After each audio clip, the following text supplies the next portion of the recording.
tous, j'espère que vous allez bien. Aujourd'hui, on va passer à la page 154, document B, les études de Mélie. Alors ici, c'est une activité de compréhension orale, d'accord? Alors, on vous demande ici, qu'est-ce que vous voyez sur la photo? Eh bien, la réponse, c'est on voit des étudiants dans un amphithéâtre. Un amphithéâtre, c'est l'équivalent pour vous de un auditorio. Que allá es muy común tomar clases en un auditorio, ¿no? No hay salones tan chiquitos como en México. Casi todos los alumnos toman clases en amphithéâtre, como auditorios. Hein. Ils sont vraisemblablement en train de suivre un cours dans une université. Alors, ici, vous avez une première écoute partielle jusqu'à professionnel. Alors, on vous dit ici par rapport à ça, la question qui nous est posée ici, c'est quel est le parcours de Mélie?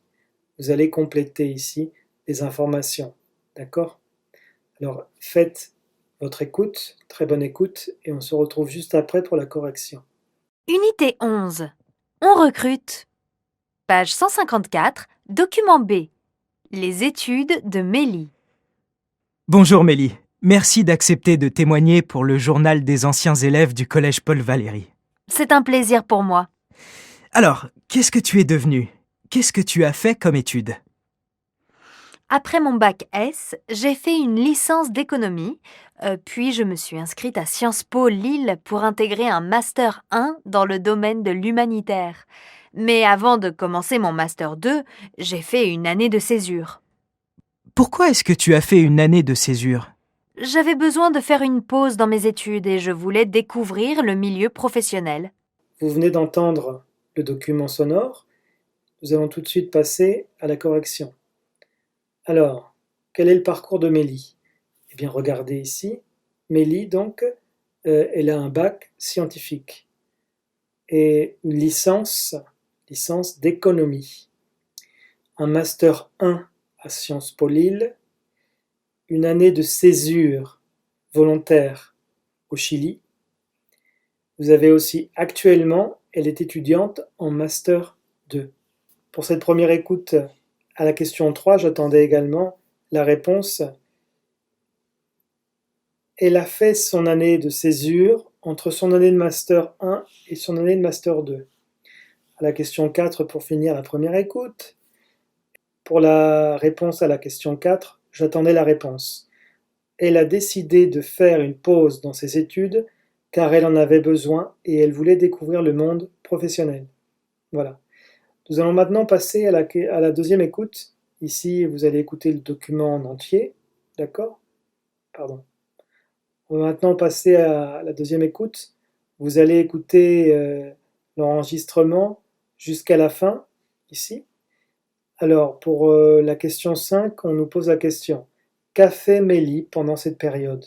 Pour la question 6, on nous pose la question. Pourquoi était-ce une expérience enrichissante? Pour la question 7, que fait-elle en ce moment? Alors écoutez une deuxième fois l'enregistrement et juste après on corrige. C'est parti, excellente écoute. Peux-tu me raconter ce que tu as fait pendant ces quelques mois? J'hésitais entre la solidarité internationale et le marketing. Et c'est finalement la solidarité internationale que j'ai choisie. Alors j'ai décidé de partir 9 mois au Chili dans une organisation humanitaire pour faire du volontariat. Est-ce que tu as l'impression que cela t'a apporté quelque chose? Oui, c'est une expérience que je n'oublierai jamais. J'ai eu l'occasion de rencontrer des gens formidables. J'ai pu découvrir un nouveau pays, une nouvelle culture, et j'ai pu voyager dans plusieurs pays d'Amérique latine pendant cette période. Je me sentais libre, je faisais ce qui me plaisait. Et surtout, cela m'a permis de devenir bilingue. À mon retour à l'école, j'ai senti que mon expérience était valorisée. Et actuellement, je continue à travailler comme bénévole dans un magasin de commerce équitable en préparant mon Master 2. Cette année de césure a été vraiment bénéfique.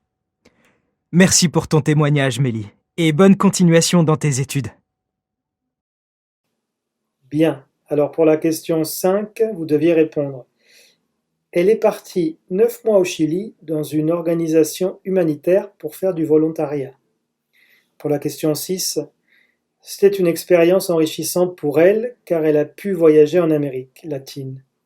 Elle a rencontré des gens formidables. Elle a découvert un nouveau pays et une nouvelle culture. Elle se sentait libre et elle est devenue bilingue. À la question 7, la réponse que j'attendais, c'était « Elle travaille comme bénévole dans un magasin de commerce équitable en préparant son Master 2. » Alors ici, regardez, on va voir pour conclure ce jour aujourd'hui, pour parler de sa formation. J'ai passé mon bac, attention, j'ai passé mon bac, ça signifie que nada más presente mi bachillerato. Es un examen que hay al final de la prepa, si no lo tienen, si no lo pasan, o sea, si no lo aprueban, no pueden entrar a la universidad. Ensuite, j'ai fait une licence d'économie. Je me suis inscrit ou inscrite à Sciences Po.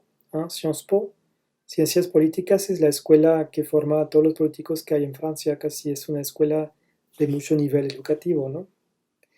Ensuite, j'ai intégré un Master 1, como que ingresé a una maestría, ¿no? Primer año de maestría. J'ai fait une année de césure, es un año como de sabático, más o menos, ¿no? Si quieren, un descanso. Et ensuite, j'ai obtenu mon diplôme en 2015. Obtuve mi diploma en el 2015 mi título. Voilà, ce sera tout pour aujourd'hui. Je vous souhaite à toutes et à tous une excellente journée et je vous dis à la prochaine pour un nouveau cours. Merci, au revoir.